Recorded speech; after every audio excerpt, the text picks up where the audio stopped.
Salut à tous, aujourd'hui on va commencer une mini-série sur la fabrication de toneuils faite à partir de matériel pré-découpé. En tant que débutant, je trouve l'option vraiment intéressante. En fait, ça nous permet de fabriquer plusieurs pinces en suivant un modèle prédéfini assez facilement et assez rapidement. Donc je pense que c'est comme un entre-deux entre forger soi-même ses pinces et en acheter déjà des faites. Donc j'ai acheté le tout sur Amazon, ça m'a coûté à peu près 60 $. Il y a 5 paires de pinces prédécoupées différentes.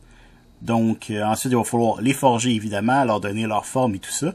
Mais ça revient à peu près à 12 $ la paire de pinces. Donc pour le prix d'une paire de pinces faite par un forgeron, eh bien on va avoir la possibilité de faire nous-mêmes 5 paires de pinces. Si vous êtes intéressé, je vais mettre le kit que j'ai acheté sur Amazon dans la description pour mes compatriotes canadiens. On va se le dire, j'étais un peu tanné d'utiliser une paire de pinces qui ressemblait à ça et qui n'est pas tout le temps bien mon matériel. Donc maintenant on va avoir des vrais toneuils qui devraient bien mieux faire le travail. Donc aujourd'hui on s'attaque à la fabrication des toneuils avec une mâchoire plate. Donc sans plus attendre, allons-y. Pour débuter, on va travailler les branches de nos toneuils pour les rendre plus arrondis. Comme ça va être plus confortable en main, ça va être plus joli et aussi, ça va lui donner un peu plus de longueur.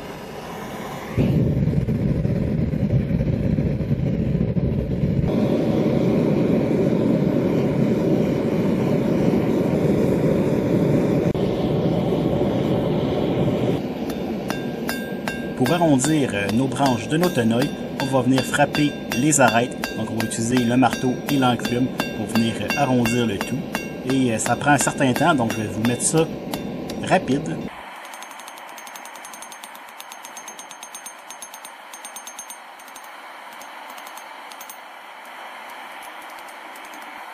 Je vous rassure tout de suite, c'est vraiment le bout le plus chiant, donc vraiment d'arrondir la branche, c'est ce qui prend le plus de temps.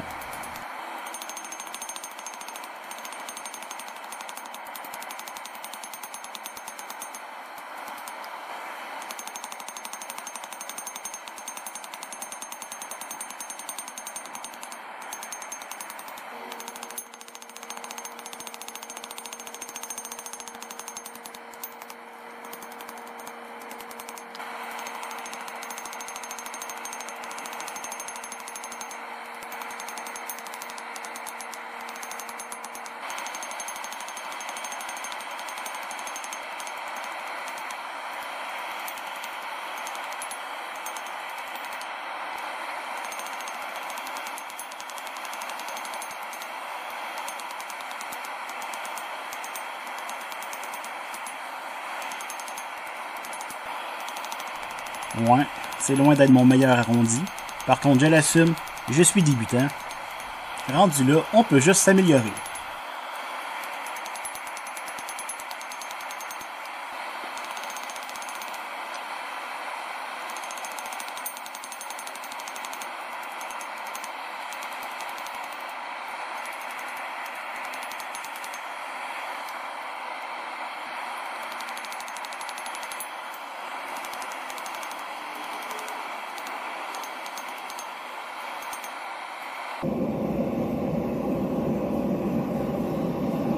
Pour l'instant.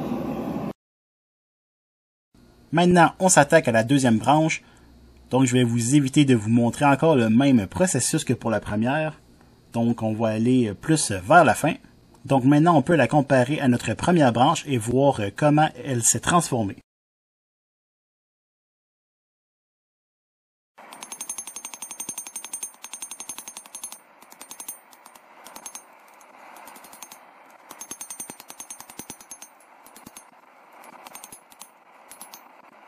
Et donc, nos deux branches de toneuil arrivent bien égales. Donc, ça, c'est parfait. Ils ont un profil similaire. Donc, yes.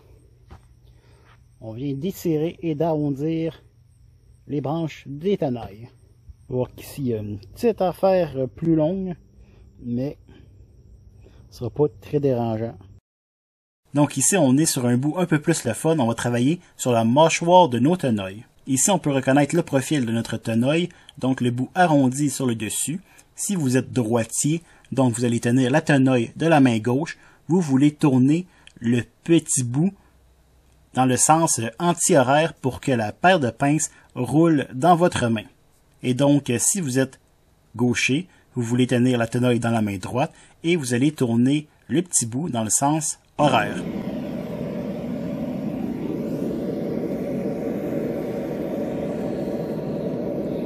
Ici, j'ai utilisé un outil pour faire des twists que je me suis fait, mais vous pouvez utiliser une paire de pinces.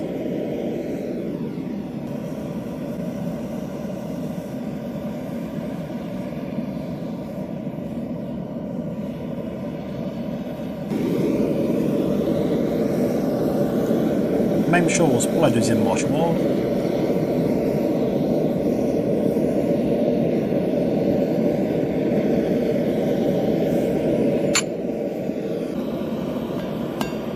Je vais travailler la mâchoire pour la rendre un peu plus triangulaire. Comme ça, ça va lui donner un peu plus d'épaisseur et aussi un peu plus de longueur.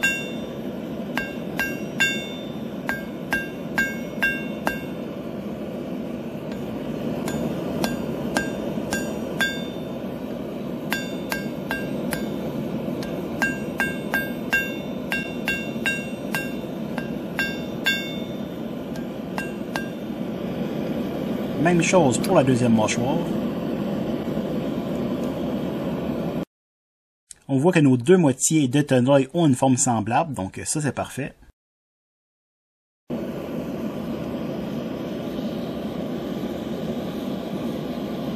Donc ensuite, à l'aide d'un ciseau, on va venir faire une encoche au milieu de notre pince, de chacun des côtés. Les encoches vont nous permettre de tenir plus de matériel différent. En fait, pour l'instant, on pourrait à peu près seulement tenir une forme plate, tandis qu'avec les encoches, on va être capable de tenir des bords carrés, aussi rondes, donc ça va être un avantage certain. Mais cette étape n'est pas obligatoire. C'est juste que ça fait vraiment des pinces vraiment plus versatiles.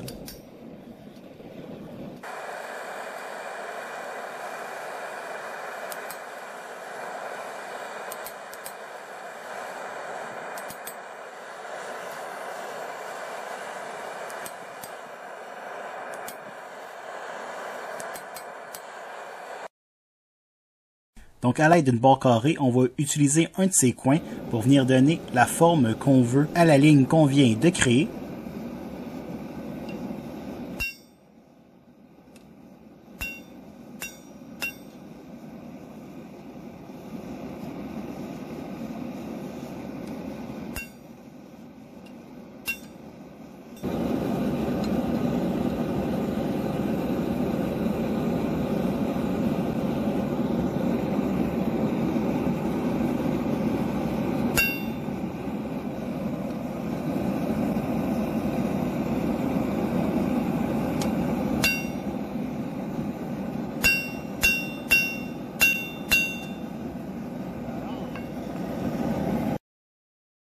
On ajoute une ligne aussi perpendiculaire à l'autre ligne au bout de la pince.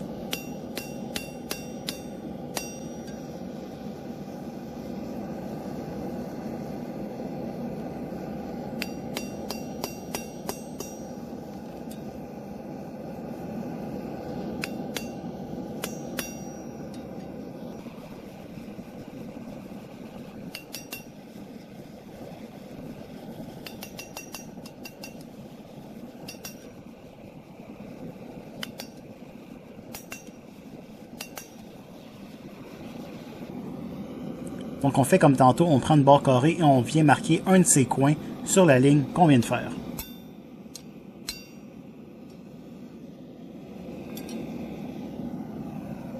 Ça a l'air pas si mal.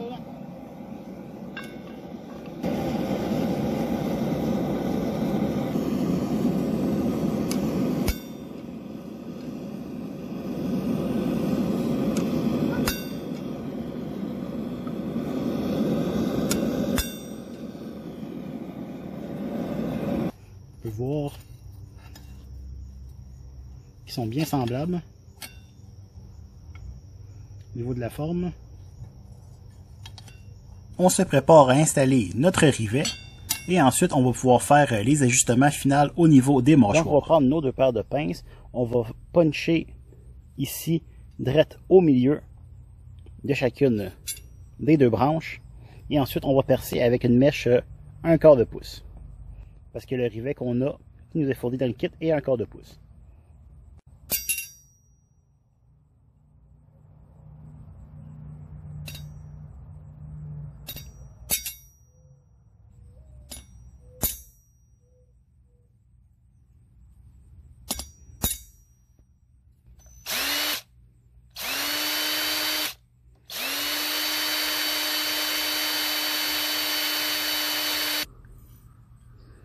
Et donc, j'ai percé le tout finalement à l'aide d'une presse drill et j'ai un peu pris une mèche plus grande pour venir enlever les bavures. Donc si on regarde avec les rivets, de quoi ça a l'air. C'est vraiment en mettant les rivets qu'on peut voir qu'est-ce qui cloche. En fait, on peut voir ici que l'angle de nos deux petits bouts ne sont pas tout à fait droits. Donc on va les redresser sur l'étau. Aussi, on peut voir que nos branches se croisent à un endroit, donc on va redresser aussi nos branches. Et les deux mâchoires ne s'enlignent pas exactement, donc on va travailler ça aussi sur l'enclume.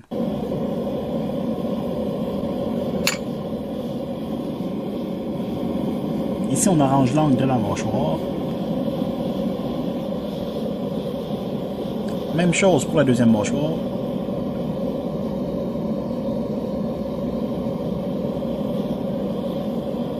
Donc, on va placer le rivet, même si nos deux mâchoires n'arrivent pas exactement égales. On va faire ça une fois que les rivets vont être en place, tout ramener, bien égalisé. Donc, pour notre rivet, on va avoir une seule chance. Donc, on va le chauffer comme ça. On va le mettre sur notre enclume, s'assurer que nos deux parties soient bien collées une contre l'autre avant d'upsetter le petit rivet. Et ensuite, on va venir former le rivet.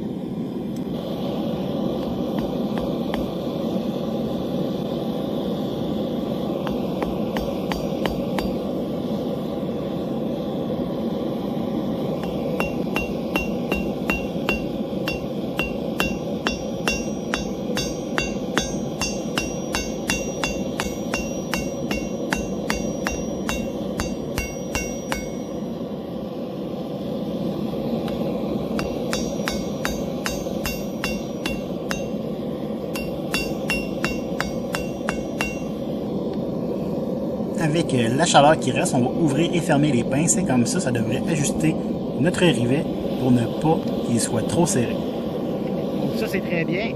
Yes, à vos petits rivets demi. Donc maintenant il va falloir redresser le tout, mettre les deux mâchoires bien égales.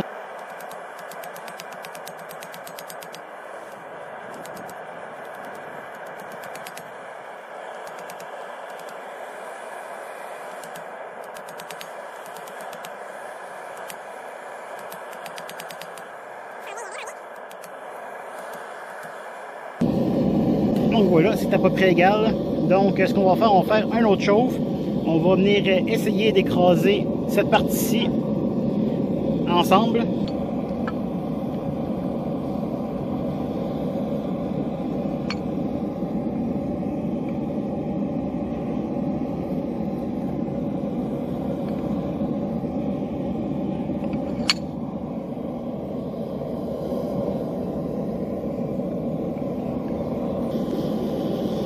On a réussi à rapprocher nos deux bords. Donc à la base, c'est des pinces pour tenir des bords plates. Donc on va venir sélectionner une épaisseur de bord qu'on veut. Dans mon cas, j'ai pris la grosseur 1/8, mais ça pourrait être n'importe quoi. Ça pourrait être plus épais ou plus mince. Donc on va s'en servir pour faire les derniers ajustements.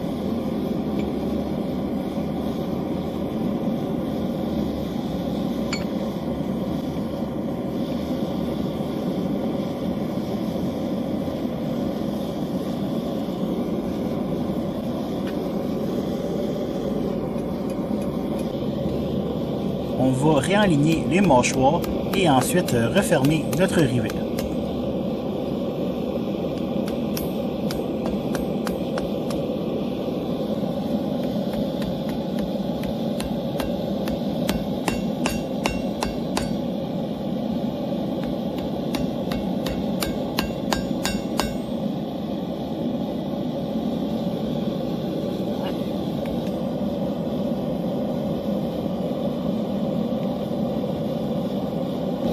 Les mâchoires arrivent égales, notre rivet est bien mieux.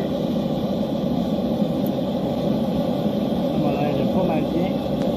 On va peut-être juste redresser ici la branche, et sinon c'est tout ce qui nous reste.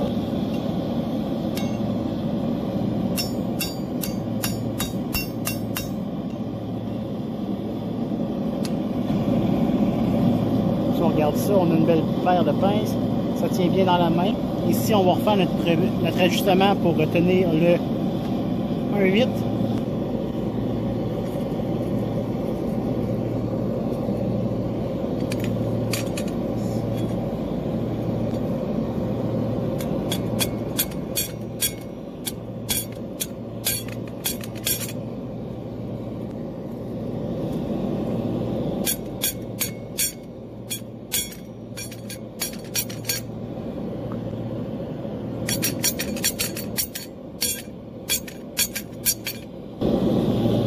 La dernière petite affaire, on va venir ici élargir un peu les branches pour avoir une meilleure poigne. On n'a pas beaucoup de force puisque les bras sont vraiment très proches. On va juste élargir un peu le tout ici en le chauffant. Donc j'ai vraiment mal filmé cette étape-ci. En fait, j'ai pris ma paire de pinces, je les ai mis dans mon étau et j'ai ouvert mes branches à l'aide de mes mains. Donc à l'aide de l'étau, on est venu élargir un petit peu les branches. Et je pense que c'est terminé. Maintenant, on est rendu au test. On est capable de prendre du 1,8. La réponse est oui, bien fermement. Donc ça, c'est très bien. Donc est-ce qu'on veut prendre quelque chose de carré ici, 1 demi-pouce?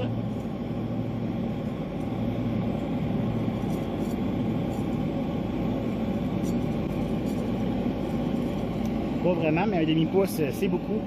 Et sinon, est-ce que notre petite fente horizontale est capable de prendre le 1 demi-pouce en losange? Ça, pour ça, oui. On voit qu'on a une bonne grippe. Maintenant, un test avec une barre de 3,8. Donc, on est capable d'agripper un carré de 3,8 facilement dans ce sens-ci. Et aussi dans ce sens-ci. Et le plus important, on est capable de tenir une plate de 1,8 vraiment bien.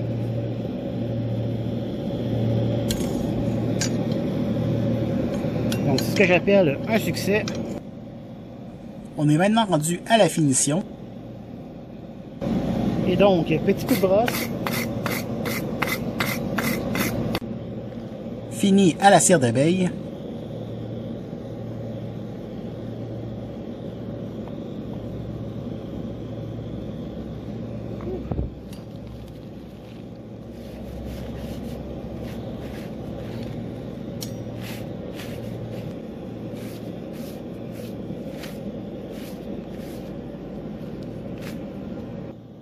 Et voici le magnifique résultat final. Vraiment super content de la paire de pinces que nous avons créée aujourd'hui. Ça nous permet vraiment de tenir plus sécuritairement du métal plat ainsi que des carrés. Donc c'est vraiment un bel ajout. Donc j'espère que tu as aimé la vidéo. Si c'est le cas, laisse un j'aime et abonne-toi et je te dis à dans 2 semaines. Au revoir!